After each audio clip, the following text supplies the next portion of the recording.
guys, and welcome to Bree's Social Media for Small Business, Part 1. Now you're probably wondering what the guys behind me are thinking. I know I was when I first looked at them, but I think I've worked it out, right? I think she's thinking, there's so many different social media channels, man. Which ones do I choose? Which one's going to work the best for my business? And then these guys, I'm pretty sure they're thinking, we could spend our entire time on social media, but obviously we can't do that because we've got a business to run. So how do we know how much time to spend and how to spend it wisely? So that's what we're doing today, is we're going to be looking at the different social media channels and how you can use them to the best advantage as a small business. Because obviously there's you, maybe there's another one or two people, and that's it. So we've got to come up with a way of making social media accessible for small business owners.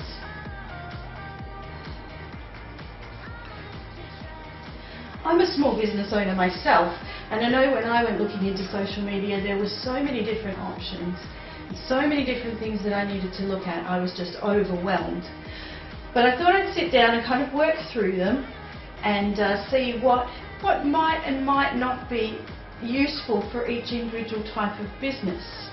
So what we came up with was this little chart, which just shows you a few different questions to ask in terms of how you're going to use your social media. So the first question at the top there says, ask the question whether you mainly sell to consumers or to business. And the second line of questioning then is whether you sell goods or services. And then the third one is whether you're in a visual industry or a non-visual industry. Now a visual industry is one where you can use lots of images and videos and that kind of thing to tell your story and to make sales. So you might be a graphic designer, or you might have a bunch of retail products, or you might do video production, that kind of thing. Now the ones who are in the non-visual industry are those who usually use like writing and talking to tell their story and make sales. And that might be people in industries like public speaking, coaching and consulting, and really the kind of more dull and boring things like accounting and tax agents and lawyers and that kind of thing.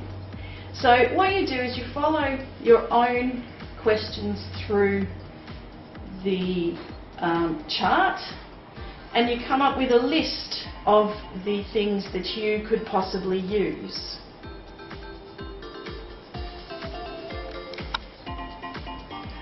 For example, you might mainly sell to consumers, you might mainly sell services to consumers, and you might be in a visual industry. So once you've worked your way through the questions, you'll find that there's a bunch of little diamonds which tell you which ones of the channels you should think about using. For example, my business is business coaching.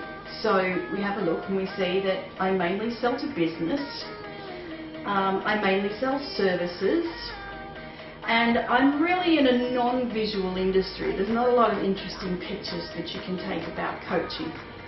So if I have a look, I follow that colour across the list, and I can see that it shows I should be doing emailing, blogging, I should be using Twitter, I should have a website, and I should be using LinkedIn, and also to a smaller extent Google+. Now the smaller ones are there because the media is there, but it might not be the best option for you. Now what you have to know with this table, with this chart, is that it's always going to depend on your own abilities and your own feelings about it as well.